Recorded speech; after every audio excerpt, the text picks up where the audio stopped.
They called her the useless daughter, the little shadow, the sister nobody would miss.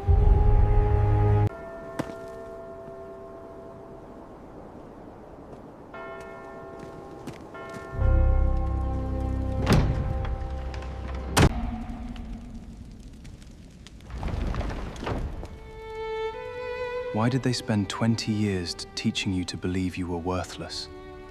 They called her the useless daughter, the little shadow, the sister nobody would miss if she vanished entirely. Her family believed a blind alpha king would simply take what he was given and never think to ask whether it was worth having, that his blindness made him careless, or grateful, or at the very least, easy to fool. They were wrong, because while the rest of the world had spent 20 years looking straight through Mireya Vossan as if she were furniture, the blind king was about to see her more clearly than anyone in her life ever had. And before the day was over, her family would understand exactly what they'd sold. The carriage wheels caught on the frozen ruts of the mountain road, and Mireya pressed her palm flat against the marriage contract folded in her lap, as if holding it still could keep it from being real. Her father's voice was still sharp in her ears, from the morning she'd left. "Do not embarrass us. Remember what you are worth." She hadn't asked him to clarify. She already knew the number. It was written into the contract under her hand, in the sum that had bought her a husband she'd never met, to settle a debt that had never once been hers. She drew back the curtain and looked out at Werewolf for the first time. The fortress didn't look built so much as grown out of the mountain itself, black towers clawing into a colorless sky, ice already silvering the parapets, though autumn had barely turned. Wind came down off the peaks and found every seam in the carriage door. Somewhere above the gate, a wolf howled once and stopped, as though even the mountain had noticed her arrival and decided she wasn't worth a second sound. There was no banner raised for her. No line of curious nobles come to inspect the bride her father had sold to cover his losses. Just the iron gate, and the particular silence of a place that hadn't asked for her, only for what she was worth on paper. The carriage door swung open before Mireya had gathered the nerve to reach for it herself. She smoothed the faded grey wool of her only travelling gown, plain and worn thin at the elbows, nothing at all like the silks her sisters would wear into that same hall before the day was through, and stepped down into air so cold it stung. A woman in a patched blue wool dress dropped into a quick, efficient curtsy, dark eyes taking in Mireya's white knuckles and travel-worn cloak in a single, unhurried pass. "You'll be Lady Mireya." She straightened. "Tavia Wren. I keep this castle from falling apart, mostly by telling people things they don't want to hear." A faint, not unkind smile. "The king's waiting in the great hall. One thing, before you go in, he has no patience for ceremony, and even less for people speaking for him." Her eyes flicked, just briefly, past Mireya's shoulder, to where her father was climbing down from the second carriage. "Remember that, and you'll do fine." Mireya didn't have time to ask what she meant by it. The great hall of Werewolf was colder than the courtyard, grey stone and long shadow, and Alpha King Averon Draven was not seated on his throne when she entered. He stood beside it, broad through the shoulders, tall enough that the firelight behind him made him look cut from the same dark rock as his mountain, a scar dragging pale through one dark brow. His eyes were the flat, unfocused grey of a winter sky, and they were already turned toward the doorway before the herald had said a single word. He'd heard her before anyone announced her. Mireya felt his attention find her the way heat finds skin. Not a glance, because he had none to give, but something more thorough. She saw his head tilt, faintly, toward the catch of her breath in the doorway. Saw one nostril flare, as though he'd caught the crushed rosemary she kept tucked in her sleeve out of old habit, the way she always did before anything that frightened her. Her father stepped forward first, the way he always did. "My youngest daughter," he said, with the particular brightness he reserved for transactions. "She will fulfill the marriage agreement. I did not ask you who she was." The hall went very still. Averon hadn't raised his voice. He hadn't needed to. His head turned, unerringly, toward where Mireya actually stood. "What is your name?" "Mireya." Her own voice came out smaller than she'd meant it to. A pause, as though he were listening to the word itself, and not just the sound of it. You sound frightened. She's merely shy, her father said quickly. The way he always answered for her. The way he had answered for her every day of her life, until the habit had worn a groove straight through the center of who she was. Something in Averon's face closed, like a door shutting against a draft. I did not ask you. Nobody had ever said that on her behalf. Not once, in 20 years. Mireya stood very still, because she didn't trust herself to move, and because something small and unfamiliar had just cracked open in her chest, and she didn't have a name for it yet. Averon crossed the hall toward her. Behind him, she was distantly aware of her sisters going rigid in their jeweled gowns, of her father's breath catching, all of them waiting for the moment the blind king would finally realize what he'd actually been given. The least beautiful, the least clever, the least wanted of the 3 Vossan daughters, waiting for him to send her back in disgrace. He raised one scarred hand. Mireya froze as his fingers found her jaw, impossibly light for a man built like a wall, and traced the line of her cheekbone the way another man might read something written in a language only he understood. She braced for the moment his expression would sour. It never came. Somewhere behind her, her father made a small, strangled sound, as if he too had expected this to go differently. Instead, Averon's features settled into something quiet and unreadable, as if he'd simply confirmed a thing he had already suspected from the doorway. Why, he said, so softly it barely carried past the 2 of them. Did they spend 20 years teaching you to believe you were worthless? Mireya's heart stopped. Behind her, she heard her father's breath leave him all at once. Heard one of her sisters shift, silk hissing against stone. Nobody had ever asked her that.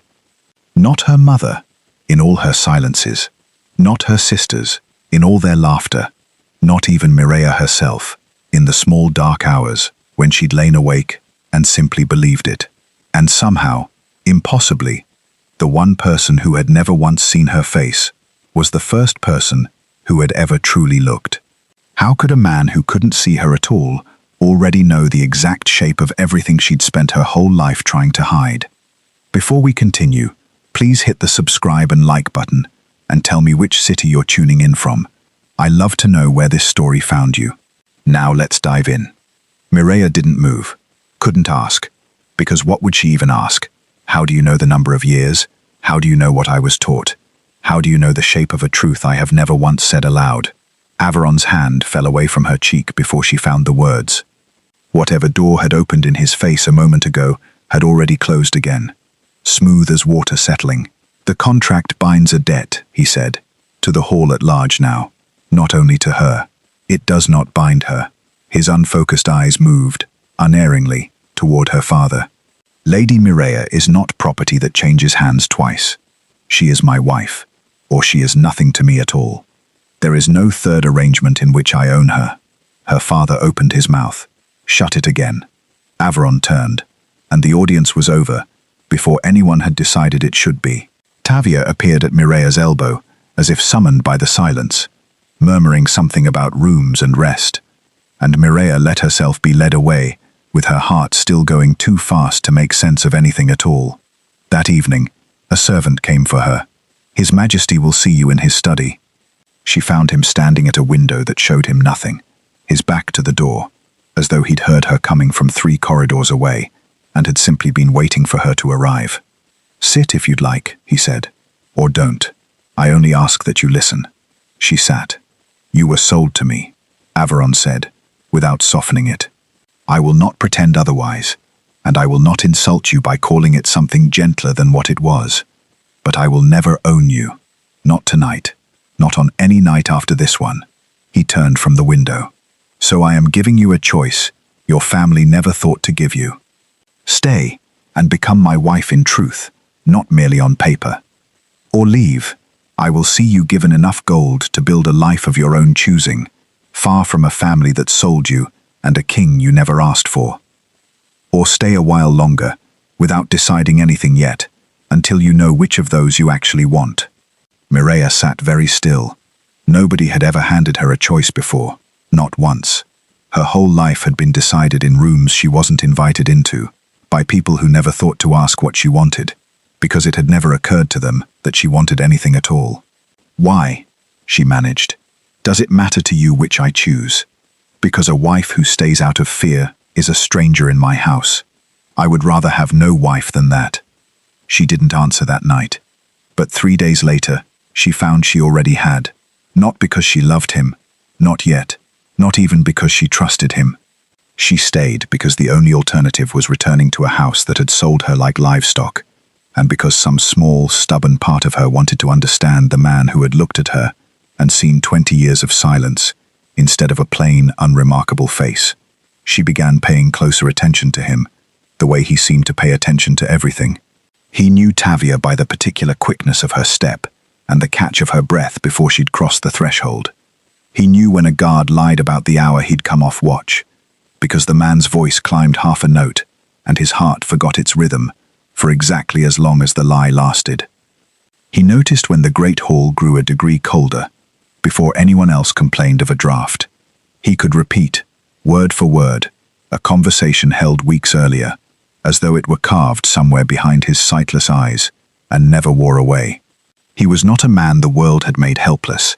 He was a man the world had underestimated, the same as she had been. So she began, quietly, to notice things too. She saw that old guard Hesk favored his left leg on the tower stairs and left him a cushioned stool by the gate without a word. She saw a kitchen girl going without supper so her younger brothers could eat, and left food where the girl would find it and no one would see. She found the herb garden behind the kitchens gone to weeds, and began pulling them in the grey hour before the household woke. She found a wolf with a torn foreleg hiding beneath the old stable, and came back every dawn with bandages and bread, until it let her close enough to touch. She told no one. She had spent her whole life being invisible. She had simply never chosen it for herself before. One night, unable to sleep, she brewed rosemary tea and left it outside his study door, the way she used to leave things for people who'd never once thanked her for it. In the morning, the empty cup waited outside her own door instead. A small square of paper leaned against it. Thank you, 2 words. Her hands weren't quite steady when she picked it up. She was still holding it when she heard him behind her in the corridor, unhurried, certain, as if he'd known exactly where to find her. You always give away the best part of your meal, Averon said. She turned, startled. How did you know? His mouth curved, faint and unguarded, the first true almost smile she had seen on him. Because I noticed things too. The days that followed fell into a rhythm Mireya hadn't expected to want. Mornings in the herb garden, evenings where Averon found some excuse to pass through whatever room she occupied, as though his feet simply carried him there without his permission. She was still turning the shape of that small kindness over in her mind, unsure what to do with it, when the bramble in the neglected garden caught her wrist and refused to let go. It should have healed in a day. Instead it reddened, and by the 3rd morning, Tavia took one look at it and marched her straight to the healer's tower, without asking permission from anyone, least of all Mireya. Master Orwin Pell was a narrow, silver-haired man who examined the wound in silence for longer than seemed necessary, then asked, almost carelessly, to draw a little of her blood as well. For the healing, he said, nothing more. But his face, when he held the vial to the light, was not the face of a man reassured. Lady Mireya. He set the vial down with great care, as though it might shatter. Has anyone in your family ever given you a tonic, a tea perhaps, taken daily, that you were told was for your health, or your temperament, or your nerves? The question landed somewhere Mireya couldn't name. My father insisted I take a tea every morning. Bitter, he said it settled my constitution. She heard how foolish the words sounded, spoken aloud, for the first time in her life. Why?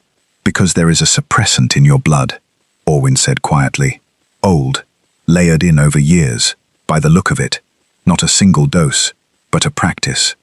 Something meant to keep your wolf from ever waking. The room seemed to tilt. My wolf never woke, Mireya said. It was simply never there, or it was never permitted to be. Orwin's eyes were kind, and that kindness was somehow worse than anger would have been. Someone made certain of that, my lady. For years, she left the tower without remembering how, and the memories came for her before she'd made it back to her room. Not gently, but all at once, the way water finds every crack in a wall it's already weakened. Her father's hand pressing the cup into hers every morning before she'd even opened her eyes. Her mother's face at the doorway, not angry, not scolding, frightened, in a way Mireya had never once let herself examine. Her sister's voices through a half-closed door, years ago, too young to know she could hear them. Don't let her find out what she is. It's dangerous, the little secret we're keeping. She had thought, at 7 years old, that they meant her wolf was weak. She had never once considered they meant something they were doing to her. She found Averon in the walled garden at dusk, and the moment she tried to tell him, her voice simply broke apart. He crossed the distance between them without hesitation, and when his hand found hers, meaning only to steady her, she was certain of that, the world dropped away entirely. A mountain pass, snow churned black with smoke, wagons burning, the smell of pitch and scorched wood so real she nearly gagged. Wolves pouring from the tree line, too many, too coordinated to be any raiding pack. A man in dark leathers, a silver wolf clasped at his throat, watching from a rise, as though he were counting something rather than fighting. Averon, younger, unscarred, sword raised, going down beneath a blow that shouldn't have found him. Blood in the snow, and over all of it, a voice, raw with urgency, shouting words that would carve themselves into her. Make certain the king never sees who betrayed him. Mireya wrenched her hand back, as though the contact had scalded her, stumbling into the rose trellis behind her. Mireya. Averon's voice had changed, sharper, closer, already tracking the ragged edge of her breathing. What did you see? She couldn't answer. Her hands were shaking too hard to trust. Tell me, he said, gentler now, though his stillness told her he already suspected it was something terrible. Whatever it was, I would rather know than watch you carry it alone. So she told him. The wagons, the wolves, the man with the silver clasp, the words shouted over his falling body. She braced for him to recoil from her, the way her family always had, the way anyone would from something they couldn't explain. Instead, Averon went very quiet, and after a long moment, held his hand out to her again. Touch it once more, he said. I need to know if there's more. This time she saw it clearer, not the whole ambush, but a fragment sharpened by his own memory bleeding into hers. A hand at his back that should have been guarding him, a face turned away at the exact moment the blow fell, as if someone inside his own ranks had simply let it happen. It wasn't only an enemy attack, she whispered, understanding arriving a breath before the words did. Someone let them through, someone close to you. Averon's jaw tightened. I have suspected that for 7 years. I have simply never had a way to prove it. His unseeing eyes found her face with unsettling precision. Until now. He was quiet for a long moment, and when he spoke again, his voice had gone low and certain, the way it did when he already knew a truth before anyone confirmed it for him.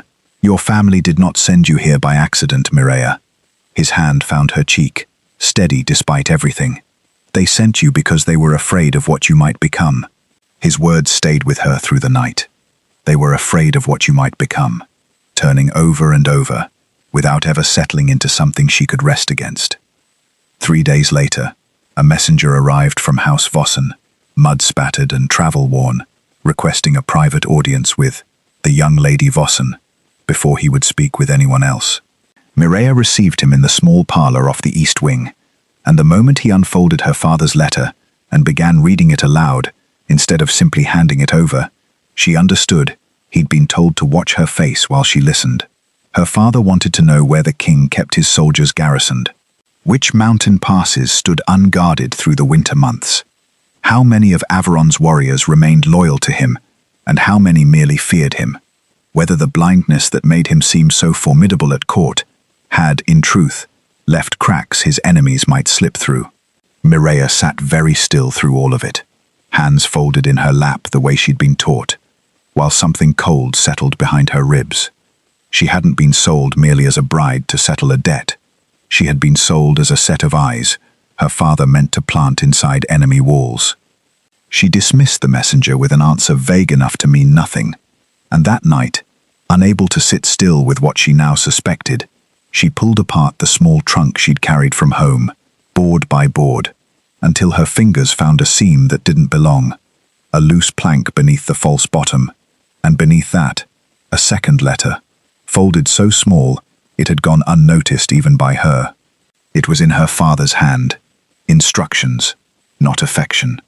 A list of questions nearly identical to the ones the messenger had just read aloud, followed by a final line that emptied something out of her chest entirely. If the king begins trusting you, learn where he keeps the Eastern war maps. Mireya sat on the floor of her room for a long time, the letter trembling in her hands, understanding at last that her father had not simply failed to protect her. He had built her, deliberately, into a weapon aimed at the one person who had ever asked her a real question. She went to Averon that same night, certain of only one thing, that she would rather confess it herself than have it discovered. She found him in his study, and the words came out of her in a rush before she lost her nerve. The letter held out before her, like something that might burn her if she kept it a moment longer. She braced for his anger. She had earned it. I know, Averon said. Mireya went still. My guards intercepted one of your father's messengers weeks ago, he said, unhurried, as though he were discussing the weather rather than her family's betrayal. Before you'd even finished unpacking your trunk, I have suspected the Vossans since before you arrived, Mireya. I simply needed to know what you would do with it. Then why did you let me stay? Her voice cracked down the middle. Why give me choices? Why let me believe? She couldn't finish it. Because I wanted to know whether you were your father's daughter, Averon said quietly, or your own woman. Something in her broke open at that, not violently, but completely, the way ice gives way all at once, after holding far longer than it should have. She had spent her whole life being told what she was worth, by people who had never once bothered to ask who she actually was. And here was a man who had waited weeks, patiently, dangerously, simply to let her answer for herself. She didn't reach for him first. He didn't move toward her either, though she could feel how badly he wanted to, some restraint in the set of his shoulders, waiting. I don't want to betray you, she said, when she could finally speak again, the words raw and unpolished, and more honest than anything she'd said since she'd arrived at Werewolf. Then don't. 2 words, no conditions attached to them, no test hidden inside. Simply an answer, offered the way he offered everything, plainly, and without demanding she earn it first.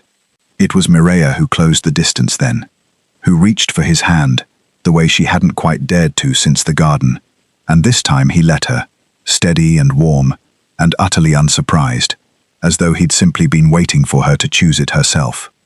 I am not spying on you, she said. I never will. I know that too. His thumb moved once, gently, over her knuckles. I have known it for longer than you realize. He reached into the collar of his coat and drew out a heavy signet ring, dark metal, the wolf and mountain crest of Werewolf, worn smooth from years of use. He pressed it into her palm and folded her fingers over it before she could protest. This is mine, he said, given to no one, until now. Averon, if you ever need the entire castle to listen to you, he said, show them this. No steward will question you. No guard will bar your way. No noble at my table will dare speak over you again. His voice softened, just slightly. You are not the bride I purchased, Mireya. I want everyone in this kingdom to understand that, whether or not they choose to like it. She closed her fingers around the ring, and for the first time since the carriage had rattled through Werewolf's gates, she did not feel like something that had been bought. She felt like something that had finally been chosen. She wore the ring on a cord beneath her collar, rather than on her hand, not from shame, but because some part of her still wasn't certain the castle was ready to see it. 2 weeks passed in something almost like peace. Mornings in the garden, evenings with Averon, the quiet, careful architecture of 2 people learning each other's edges. Then the reports began arriving from the eastern border, each one worse than the last. Raids struck 3 outlying villages in a single week, fast and brutal, leaving no banner behind and no survivors willing, or able, to name their attackers. Averon summoned his captains, and Mireya, wearing the ring openly now for the first time, was permitted to stand at the edge of the war table rather than outside the door. A wounded soldier was carried in on the 4th day, his shoulder torn open, feverish and rambling. Mireya knelt beside his pallet while Orwin worked, and the man's hand closed around her wrist with sudden, startling strength. "Silver," he rasped. Their leader wore it at his throat. A wolf in silver. His eyes, glassy with fever, found hers. I'd know that clasp anywhere. Rode beside my lady's father's men. That winter she went north. The room seemed to narrow to a point. Mireya had seen that clasp, not in a vision, in memory, her own, ordinary and undistorted. It belonged to one of the guardsmen who had escorted her carriage to Werewolf, a quiet man who'd barely spoken the whole journey, and whose eyes she'd never quite trusted. Her hand was still resting on the soldier's wrist. Before she could stop herself, the vision took her under. Not the ambush this time, something newer. Torches in a stone passage far beneath the earth, cold enough to frost breath. Men in dark leathers working with picks and iron bars at a sealed door. Ancient, marked with the same wolfen mountain crest that hung at Averon's throat. Voices, urgent, arguing about time running short. It has to be beneath the eastern fortress. That's where the old king sealed the records after the betrayal. Mireya wrenched back, gasping, and found Averon's hand already steadying her shoulder. He'd crossed the room the instant her breath had changed. "Tell me," he said. She told him everything. The passage, the sealed door, the word records.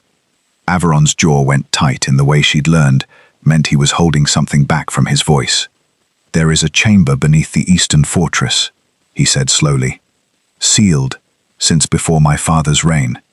If there are records of the ambush down there, anything naming who let my guard fall that day, that's what they're digging for." His hand found hers. "They aren't raiding villages for plunder, Mireya. They're using them as cover, while they search for the one thing that could name the man who blinded me."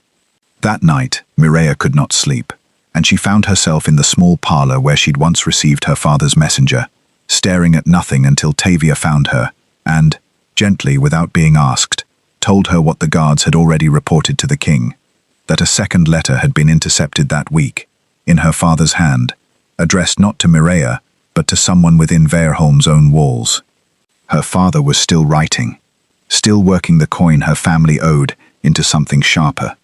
But when Averon laid the intercepted letter before her, what she read there wasn't the voice of a man scheming for himself.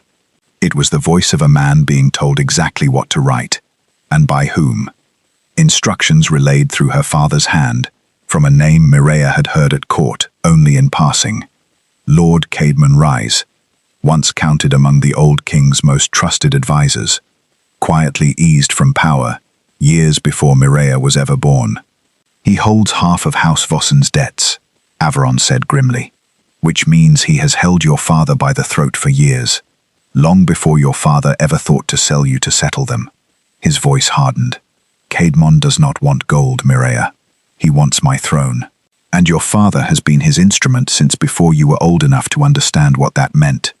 Mireya sat with that for a long moment, feeling something complicated settle in her chest. Not quite forgiveness, not quite absolution, but something that understood, even as it refused to excuse. "I can understand why my father was afraid," she said finally, quietly. "Being afraid doesn't make a man innocent. I cannot forgive him for making me pay for his fear." Averon's hand found her cheek, the gesture as familiar now as her own name. "You don't owe anyone forgiveness," he said, "simply because they gave you life." She was still holding on to those words 3 days later, when a messenger arrived at Werewolf's gate, breathless from the mountain road, bearing House Vossan's seal. Her father was coming to Werewolf, and he was coming, the letter said plainly, to take his daughter home.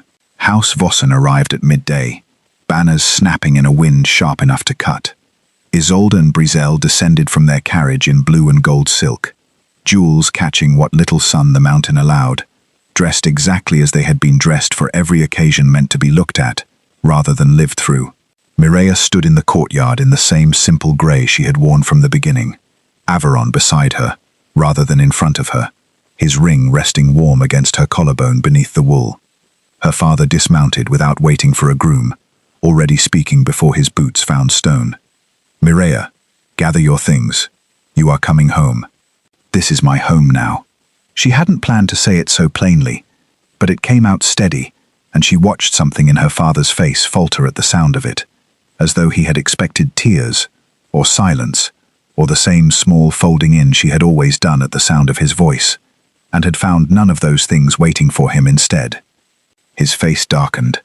He turned, not to her, but to Averon, as though the king might be argued with where the daughter could not. "She was never meant to be queen," he said, loud enough for the gathering court to hear. "She was the daughter we could afford to lose." The courtyard went utterly silent. Even the wind seemed to hold itself still. Behind him, Isolde's hand crept toward her mouth. Brizel simply stared, as though seeing her sister for the first time in 20 years. The old words reached for Mireya. Useless, the little shadow, the least of the three, the same ones that had shaped every year of her life before this one. This time, they found nothing left to hold on to. She turned to face him fully. "I was never defective," she said. "I was never useless. I was never a burden you were forced to carry." Her voice did not shake, and beside her, Averon went very still, listening to exactly that. "You decided what I was worth before I was old enough to argue, and I let you, because no one ever taught me I was allowed to disagree. I am done letting you decide that for me. You do not get to do it again." Her father's jaw worked. He rounded on Averon instead, some last desperate current, pulling him toward the only authority in the courtyard he still believed might overrule her. "Why defend her?" he demanded. "She has nothing to offer you." Averon stepped forward and reached for Mireya's hand. His fingers closed around hers in front of the entire court, in front of her father, in front of the sisters who had once stood behind her, expecting her to fail. "Because you were blind long before I was." The words landed like a struck bell. "You call her worthless," Averon said, turning his sightless eyes toward the silent court, rather than her father now, his voice carrying to every corner of the yard. "And yet she is the one who noticed your servants going hungry and fed them without being asked. She tended a wounded wolf beneath my own stables when no one else thought it worth the trouble. When a soldier lay dying and my healers were stretched too thin to sit with him, she was the one who stayed. And it was her hand that first uncovered the enemy closing in on this kingdom.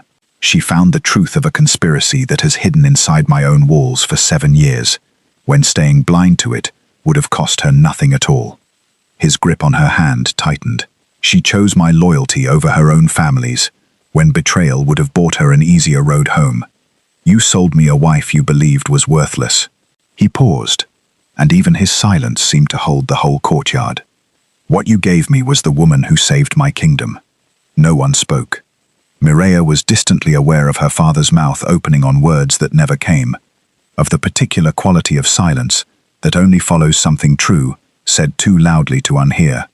Averon's hand stayed steady around hers, and for the first time since she had arrived at Werewolf, she understood he had been listening to her heartbeat the entire time she'd spoken, and that it had not once raced with fear. She looked up at him and finally understood the shape of what had been happening to her since the day his fingers first found her face in that cold hall, and asked her a question no one had ever thought her worth asking. He had not defended her because a contract named her his wife. He would have said every one of those words, even if she had never belonged to him at all, because he had simply seen her, clearly, completely, in a way her own family, with every advantage of sight, had never once managed. For the first time since she had arrived at Werewolf, Mireya reached for him first. Her fingers closed around his hand, not because he had offered it, not because any contract demanded it, but because she wanted to. And in front of her father, in front of the sisters who had once stood in jewels and silence while she was sold, Mireya Vossan held on. House Vossan's stewards had barely begun loading the carriages for the return journey. Her father silent since the courtyard, her sisters trailing behind him like women walking away from a fire they'd started and could no longer control. When the first bell rang, Mireya was still standing at the top of the entrance stairs beside Averon, his hand loosely closed around hers, when the sound cut through the dusk. Then a second bell.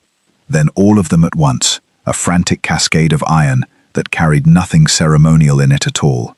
"Eastern Gate," Averon said, before any runner had reached them, his head already turning toward a sound only he could pass from the growing clamor below. "Breached."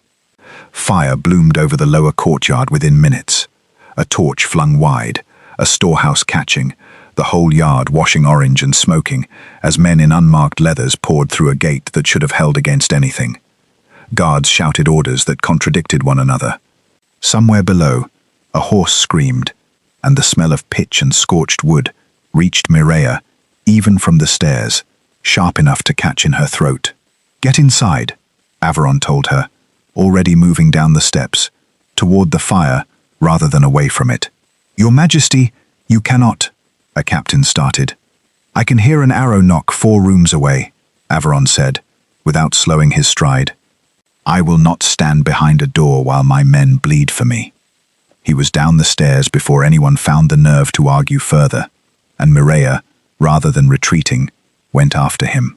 Not to fight, not yet, but because some instinct older than sense told her the danger in that courtyard wasn't only the fire. She was right. Near the base of the stairs, half lit by flame, stood Lord Caedmon Rise, sword already drawn, his customary courtier's calm stripped away to something colder and far more honest. "Stand down, Draven," he called across the smoke. "This kingdom has been mine to guide, since before you could walk it unassisted. Tonight I simply take back what was never truly yours to hold." The guards nearest him hesitated. Not from loyalty, Mireya realized with a cold jolt, but because half of them wore Veaholm's colors, and were not Veaholm's men at all. She reached out without thinking, her hand brushing the sleeve of a passing soldier, and the echo sight opened beneath her like a trapdoor. Caedmon's voice in a torchlit room weeks past, coin passed hand to hand, the words when the bells ring, "The Eastern Watch belongs to me." "They're not ours," she called out, loud enough to carry over the fire. "Half the Eastern Watch are Caedmon's men, wearing our colors. Look at their boots, not their coats. Veaholm doesn't issue southern leather." A heartbeat of doubt rippled through the loyal guard. Then a sergeant near her, one who had watched her tend old Hesk's bad knee without ever being thanked for it, simply obeyed. "You heard Lady Mireya. Southern boots. Cut them down." It should have surprised her, how easily they listened, how quickly rank gave way to something closer to trust. It didn't, not really. She kept pointing. Boots, belt buckles, the particular stiffness of men, play-acting a loyalty they'd never earned. And the loyal guard moved where she sent them, faster than any order barked by rank alone. Averon fought, as though the chaos around him was simply another conversation, held in a language only he understood. He heard boots against stone long before their owners came into anyone else's view, counted heartbeats to tell friend from stranger in the smoke, and caught the whisper of armor shifting behind him, in time to pivot clear of a blade aimed for his spine. Somewhere in the fire's roar, a voice murmured a command meant only for the men nearest it. Averon heard that too, and answered it with his sword before the order had finished forming. He heard the arrow before the string had even finished singing, and was already 3 strides clear when it split the air where he'd stood a heartbeat before. Near the stable gate, Mireya caught sight of Isolde, frozen, jeweled skirts scorched black at the hem, staring at the fire as though she had never once imagined it could reach her. Brizel seized her sister's arm, and for one breath, Mireya expected them both to simply run. Instead, Brizel shoved past 2 guards struggling with a barred door and hauled it open herself, shouting for the stable hands trapped behind it to get out, get out. And Isolde, hands shaking, began dragging a fallen groom clear of the smoke. It wasn't forgiveness. Mireya had no room left in her chest for that tonight. But it was something neither sister had ever once offered her before, a choice to help, made without being told to. Across the yard, Caedmon broke from the fighting, sword abandoned, sprinting for the eastern gate and the mountain road beyond it. Toward the fortress, Mireya understood at once, toward the sealed chamber and whatever proof still lay buried beneath it. "He's running for the records," she said. Averon was already moving. "Then I intend to be faster." Mireya caught his arm before he'd taken 3 strides. "Then I'm coming with you." He didn't argue. He didn't even slow. "I was afraid you would say that." The mountain kept its own paths, older than any road the wagons used. And it was Mireya who found the first one. A switchback marked on a map so old its ink had gone the color of rust, tucked among the volumes she'd spent years reading in rooms no one else thought worth entering. Averon didn't need the map. He'd walked this ground with his eyes still whole, and his feet remembered what his sight no longer could, where the ledge narrowed to a hand's width, where a rockfall had reshaped the trail a decade before hers. Between her map and his memory, they gained on Caedmon's head start with every stride, until the eastern fortress rose out of the dark ahead of them, its old gate standing open like a mouth. They were 3 steps past the threshold when torches lit around them, one by one, flame catching on drawn steel, and Mireya understood, with a cold drop in her stomach, that Caedmon had not been running from them at all. He had been leading them here. "Your Majesty." Caedmon stepped from the shadow of the inner wall, a dozen men fanning out behind him, blades drawn. 7 years, and you still walk into a trap like a man with eyes, his mouth curved, cruel and satisfied. You cannot even see the blade coming. "I don't need to." Averon's voice didn't waver. Somewhere in the dark, a boot shifted on stone, and his head turned toward it, a full breath before the man moved. The fight broke like a wave. Averon met the first blade by ear alone, turning aside a strike Mireya never saw coming until it was already deflected, and for one terrible, dazzling moment, she understood exactly what 7 years of listening to a world that no longer offered him anything else had built inside him. Then a hand closed hard around her wrist, wrenching her sideways, and the fortress fell away. She was 7 years in the past, a mountain pass, snow, a man in dark leathers giving orders no soldier should have needed a lord's permission to question. "Feed the king's scouts the northern route. Tell them it's clear. Let the wolves take the eastern one instead." She saw Caedmon's own hand pressing gold into a Vossan steward's palm years before that. Saw the moment a frightened old seer described a girl child's strange gift to a man who understood immediately what such a gift could someday cost him. Saw the order sent north. Keep her wolf asleep, whatever it takes, for as long as it takes. Long before Mireya was ever old enough to know her own name was being spent. Every small cruelty she had carried since childhood, the bitter tea, her mother's frightened eyes, the whispers behind closed doors, suddenly had a single author, standing close enough to touch. She wrenched free, gasping. Caedmon's eyes were on her now, no longer amused. "You saw it," he said, quiet beneath the clash of steel around them. "All of it. I saw you," Mireya said. "I saw everything you built out of other people's fear." His blade came for her a heartbeat later, not a duelist's strike, but the flat, ugly speed of a man erasing evidence. Averon was already there. He took the blow meant for her across his own forearm, steel biting deep, and answered it with a strike that put Caedmon on the stone before the older man had finished registering that he'd missed. "He fed the king's own scouts false ground 7 years ago," Mireya called out, turning to the ring of soldiers still watching to see which way to fall, "and sent men to die on a route he chose himself. He's been buying House Vossan's silence with their own debts ever since. I have seen it, in his own memory, down to the words he used and the men he paid." She named the steward. She named the coin. She described a room half these soldiers had themselves once stood outside, guarding a door they'd never been told the purpose of. She watched something break loose in their faces, men who had followed orders without ever being permitted to ask why, recognizing, one by one, exactly what they'd been made complicit in. 2 lowered their blades. A third turned his weapon on the man beside him, before Caedmon could rally what remained of his authority. And it was over. In the space of a breath, Caedmon dragged down and disarmed by his own former men. Beneath the fortress, behind a door sealed for 7 years, they found what Caedmon had truly come for, an iron-bound chest, its seal unbroken since the night of the ambush. Averon's fingers found the wax and broke it. Mireya read aloud what his hands could no longer make out for themselves. The true account of the ambush. The names of men who'd carried out orders that had never come from the crown at all. The truth stolen from him in blood and silence 7 years ago was, at last, entirely his again. Only then did Averon turn to her, his hand finding her cheek, with the same careful certainty it had the very first day, the wound in his arm already bound tight and ignored. "Are you hurt?" She smiled through tears she hadn't noticed falling. "No, good." His thumb moved once over her cheekbone. "I don't think I could bear losing the woman who taught me that some things are worth seeing with more than eyes." The fortress records did their work faster than any army could have. Within a fortnight, Lord Caedmon Rice's decade of quiet manipulation lay exposed before every noble house north of the capital. The false intelligence that had blinded a king, the coin funneled through House Vossan's mounting debts, the years spent grooming a frightened father into an instrument he'd never had the courage to refuse. Caedmon was stripped of every title he had ever held, delivered to judgment by his own former men. House Vossan fared little better.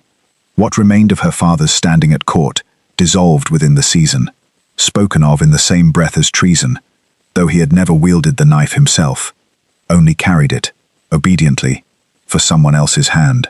Mireya expected to feel triumph when the news reached her. She felt instead only a quiet, settled relief, the way a held breath finally lets go. Her father came to Werewolf one last time, alone, stripped of the bluster that had carried him through every visit before this one. He didn't ask her to come home. Perhaps he understood, finally, that there was no home left for her to return to, not one that had ever truly been hers to begin with. "Do you hate me?" he asked, standing in the same courtyard where he'd once called her the daughter they could afford to lose. Mireya considered the question honestly, in a way she had never once been permitted to before. "I don't hate you anymore," she said, "but I will never again let you decide who I am." He had no answer for that. Perhaps, for the first time in her life, he finally understood there wasn't one to give. The suppressant left her blood slowly, over the weeks that followed, the way frost loosens its grip on ground it has claimed too long. Orwyn had warned her the awakening might come like a flood, might feel like drowning. Instead, it arrived as recognition, a low warmth uncurling beneath her ribs one evening in the herb garden, fur and heartbeat and instinct rising all at once, gentle rather than violent, as though something that had always belonged to her had simply been waiting, patiently, for permission. Her wolf gave her no strength the court would have recognized as such. It made her no fiercer in the eyes of anyone watching. What it gave her instead was clarity, the echo sight no longer arriving in violent, uninvited floods, but settling into something she could summon and set down at will, hers to command, rather than something that commanded her. She was no longer the girl her family had built out of suppressed fear.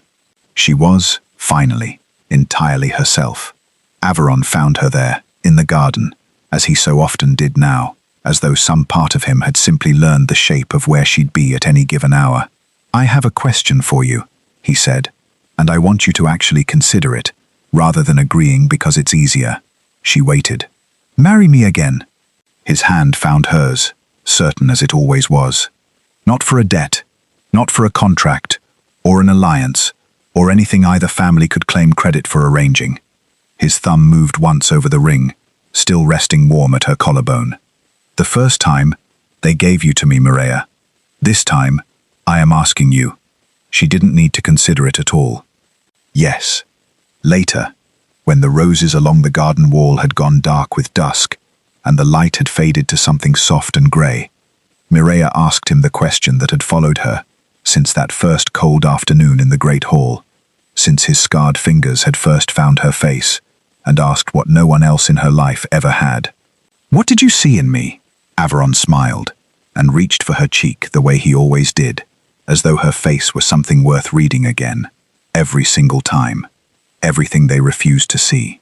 Even when I didn't see it myself, especially then. She had spent 20 years answering to names that were never truly hers. The little shadow, the useless daughter, the spare sister, the girl nobody would miss if she vanished one winter and never came home. standing now in a garden that had somehow, quietly, become hers, she finally understood. The problem had never been that she was invisible. The problem had always been that the people around her had refused to look. Averon had never needed his eyes for that. He had heard her courage in the steadiness of her voice long before she believed she possessed any. He had felt her kindness in the food she left for servants, who had never once been thanked for their hunger. He had known her loyalty in every quiet choice she made when betrayal would have cost her nothing at all. Her intelligence, her hidden strength, the old scars she carried without ever once asking anyone for sympathy. He had known her heart before she had ever learned to trust it herself. They had sold their younger sister because they believed nobody would ever see her worth. But the blind Alpha King had seen it from the moment she arrived. And once he chose her, he made certain the whole kingdom saw her too. If you enjoyed the story, let me know in the comments. Your voice decides what I write next. Don't forget to subscribe if you want more moonlit love stories like this one.